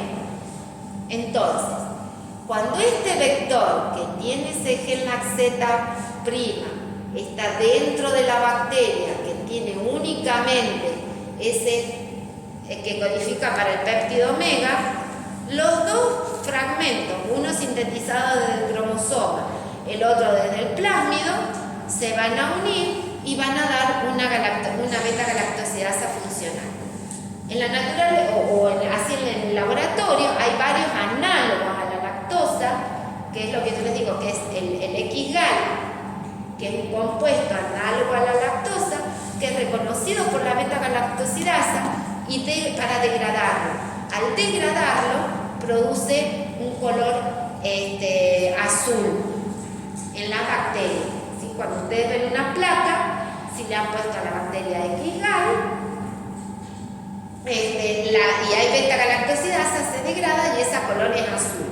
Entonces, si este vector que está intacto, así con este gen, lo ponen en una bacteria que se le ha eliminado este péptido alfa, se va a producir la alfa complementación. El péptido alfa desde el plásmido va a complementar lo que le falta al cromosoma de la bacteria para sintetizar una enzima funcional que me degrade el X-gal. Entonces, esas colonias van a ser unas colonias azules porque degradaron ese sustrato. ¿Sí? Ahora, ¿qué pasa? ¿Qué les he dicho yo? Ese gen laxeta tiene en una partecita de su extremo el sitio de múltiple clonado. Entonces lo estoy interrumpiendo. Bueno, no se está interrumpiendo. Se ha colocado ese sitio de múltiple clonado de manera tal que en ese vector, ese pedacito que lleva el sitio de múltiple clonado no rompe el marco de lectura que codifica para el péptido alfa. Entonces, ahí yo ya tengo el sitio de múltiple clonado en el vector y el péptido alfa. Entonces, si el vector ese no tiene ningún inserto, se va a producir ese péptido alfa, va a alfa complementar lo que le falta del cromosoma a la bacteria y va a producir beta-galactosidasa. Por lo tanto, si yo la hago crecer en un medio, me va a dar colonias azules porque es capaz de degradar el X-gal. Para medio líquido hay otro sustrato, el OMPG, que también lo vamos a ver en una de las técnicas, que ocurre el fundamento lo mismo, la beta-galactosidasa lo degrada y me va a dar, en vez de un color azul, un color amarillo en el medio de cultivo.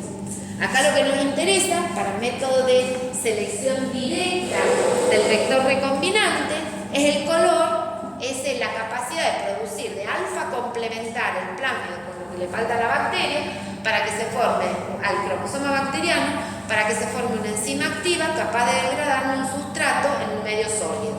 sea capaz de degradarme de producirme colonias azules. Ahora bien, si en ese sitio de múltiple clonado, ¿ven? Esto es un sitio de múltiple clonado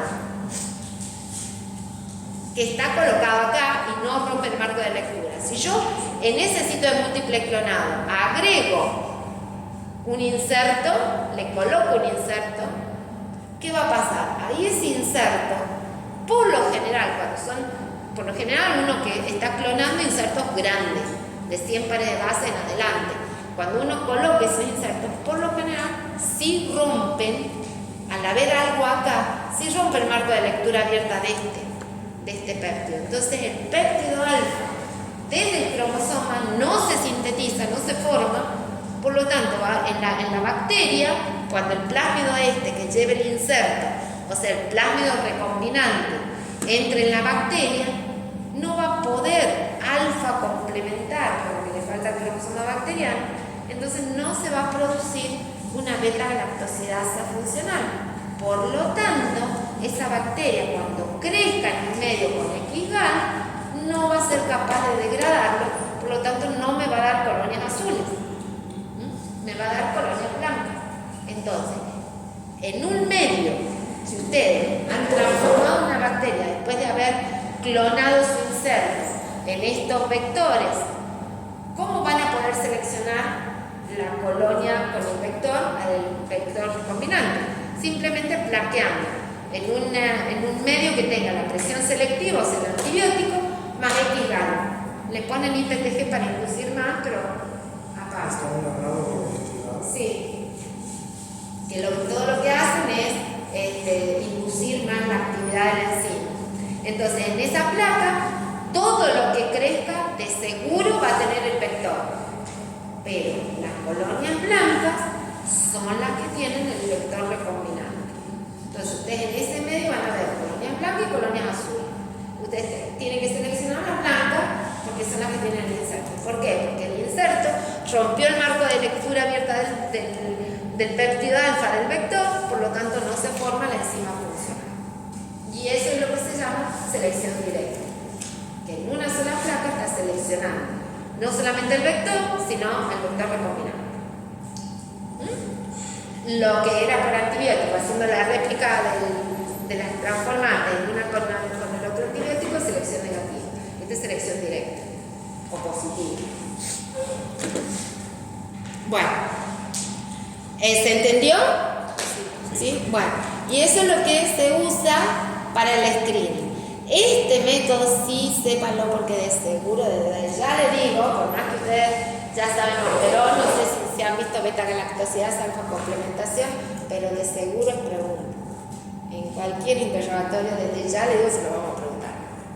Y es muy importante que sepan, recuerden esto del CAP, porque es el fundamento que se usa mucho para poder utilizarlo en otra. El promotor de la lactosa. El sistema por eso es muy importante que ustedes lo recuerden. ¿Cómo se induce el promotor de la lactosa? El promotor de la lactosa y la beta-galactosidasa son muy usados en ingeniería genética. Uno solo como uno solo como promotor y otro como screening, como montón, son muy usados por eso. El operón, no tanto los otros genes, la permeasa y pero la beta-galactosidasa es muy usado, entonces quiero que lo recuerden, ¿sí? Por eso se los he puesto acá. ¿Alguna otra cosa? Profesora, ¿la proteína CAP actúa como iniciador o como...? ¿Cómo? La proteína CAP, ¿actúa como iniciador o como inductor? Inductor, o sea, ayuda a la polimerasa a mantenerse. Si está el represor, si acá hay represor, acá es cuando hay glucosa o poca glucosa, o sea, que acuérdense que cuando hay lactosa el inductor se va. O sea, más o menos si uno lo relaciona con la proteína REP, cumpliría la misma función entonces que la proteína REP. O la proteína REP cumpliría la misma función que la proteína CAP. No, son cosas distintas, está activando. La que hace la transcripción es la adenina polimerasa, lo que ayuda el CAP y el AMP cíclico es que la polimerasa se pegue establemente, se mantenga más establemente sobre el promotor para que haya transcripción.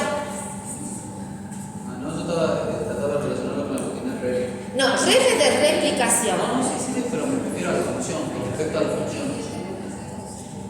No, sería la proteína, no a rep. Porque rep es la que dice acá no hay. Bueno, póngale. Por eso Es una estabilidad, le está dando es como un inductor. Eso a diferentes niveles. Sí, la replicación del inicio, esto, sí, puede ser, es un activador de la transcripción. Lo otro es una proteína iniciadora para formar un complejo sobre el DNA. Y esto es lo que hace que la polimerasa la polimerasa se va a pegar sí o sí, siempre y cuando no esté el represor. Lo que va a hacer el CAP es ayudar a que esté bien estable para que inicie la transcripción y no haya una transcripción abortiva. ¿Por qué? Porque es cuando es bajo a glucosa. ¿Sí? Claro, no me había quedado bien claro el concepto anterior sobre la proteína REP, si era un inductor o era un iniciador. No, no inicia. Lo que hace la proteína REP es atraer, cuando hay REP se pega al DNA y puede atraer, depende del mecanismo, ella no rompe, no hace nada, se pega al DNA y atrae a toda la maquinaria para que haya una endonucleasa que rompa, para que iniciar, que venga la helicasa, ¿sí? No es que inicie. Claro. Y es que sí es un inductor de la replicación, pero no es como un inductor propio, ¿me entiendes? Es que es un inductor porque es el que inicia ese proceso. Si eso no está, no se inicia. En cambio acá, si no está acá, sí va a haber algo, pero lo va a ayudar más a que esté. No, porque como hemos dicho yo le he dicho que el número de copia, el mecanismo de la estrategia era una inducción, pero nunca una inducción. Claro. No, es que acá, a ver, no es que se induce la replicación, si la proteína, no hay una inducción, no es que en un momento, a ver, lo que yo le estoy diciendo, inhibición o replicación, le estoy diciendo no es como que hay un momento en que se va a inducir, no, acá va a haber replicación, siempre va a haber, llega y se replica porque la proteína va, se pega, ¿sí? Nunca va a estar inducido, llega el plasma de una bacteria y se induce, se replica. Sí, se replica, pero sí hay una represión de esa replicación. Y la represión está a nivel de la proteína que de por sí la inicia. ¿Sí? Es la que lleva, qué sé yo, no sé cómo explicarle. Si usted está... Entonces no hay inducción, no hay un proceso que se diga... A ver, para que haya una inducción es como en este caso, acá se induce. Porque se pega en un momento determinado para que se favorezca la unión de la polimerasa sobre esa región promotora para que haya transcripción. No, acá no, es como que siempre está ocurriendo esto y yo lo saco para que no ocurra más. No es que en este momento yo lo estoy induciendo. Si quiere pensar en inducción, piensen que cuando el plásmido entra, como está en poco número de copias, se induce. Pero no, se está produciendo la proteína y se induce la replicación. Si quiere dar un punto de donde haya una inducción. Pero el control del número de copias no está dado por una inducción de la replicación, no hay un proceso de inducción-represión, sino simplemente de represión. El proceso siempre ocurre hasta que haya algo que lo inhiba. ¿Se entiende? En cambio acá no. Bueno, acá está el represor que lo está. Si hay lactosa se va a inducir, si no hay lactosa se va a reprimir. Pero acá no, acá siempre ocurre hasta que llega el número de copias y se inhibe. No hay un proceso de inducción, activación de prendido y apagado. Siempre está y se apaga directamente. Se divide, si quiere, el proceso de división celular, donde el número de copias, el de repartición del número de las copias del plásmido puede ser el mecanismo de inducción de la replicación. Puede ser. Pero que no está controlando el número de copias. No hay un inductor para hacer una copia, pero sí un represor para detener. A ver, que son dos cosas distintas. Sí. Es activación o inhibición de la replicación contra control del número de copias. Para controlar el número de copias se inhibe la replicación. ¿Se entiende? Por eso es lo que yo digo que no hay un control del número de copias por activación. No. se llega al número de copias, lo que se hace, ¿cómo se controla? Que no supere el número de copias por inhibición de la replicación. Cuando no haya nada que controlar, obviamente se va a replicar. En cambio acá es distinto. ¿Sí? Acá sí hay un sistema dependiendo de la condición. Es que sí, todo, si usted lo piensa va a ver en un momento, pero el control del número de copias es por un sistema de inhibición, nada más. Profe, ¿en qué caso se usa una población? Y IPTG, ¿por qué no se utiliza? Se usa el IPT, se usan generalmente las dos cosas, pero yo les he dado el XGAN porque es el compuesto que a usted le va a dar el color blanco o azul. El IPTG va a inducir más, se usa generalmente en las placas se pone IPTG y XGAN, porque el IPTG es el inductor del operón LAC, porque todo esto, claro, Se le cobra. claro, y el otro es el sustrato que se degrada. Entonces se pone, pero acá quien va a dar el color es el sustrato de la enzima. Adiós. Pero quien va a inducir ese promotor es el, porque lo que no les he dicho, porque bueno, ya se los iba a decir después, es que en eso, en el cromosoma está puesto todo el sistema de lo único que se ha dejado en el cromosoma bacteriano es el pedacito que codifica para el péptido omega. Y todo el sistema, el operador, el promotor, el represor, todo está exactamente igual. O sea que se va a regular exactamente igual que en la planta. ¿Sí? Y en el plásmido también está ese sistema. Está el promotor y el LAC. Entonces eso es lo que va a controlar la síntesis de esto. ¿Y el ONTG? No, el ONTG es el equivalente al XGAN, pero que se lo usa en medio líquido. Porque el ONTG se degrada en medio líquido y da un color amarillo. Entonces todos son los monos, son los que por inducción, otros por la coloración. Exacto. Pero generalmente se induce la lactosa por la lactosa. Así que bueno. Bueno, seguimos mañana, chicos. Pero creo que ahora la base la tienen para...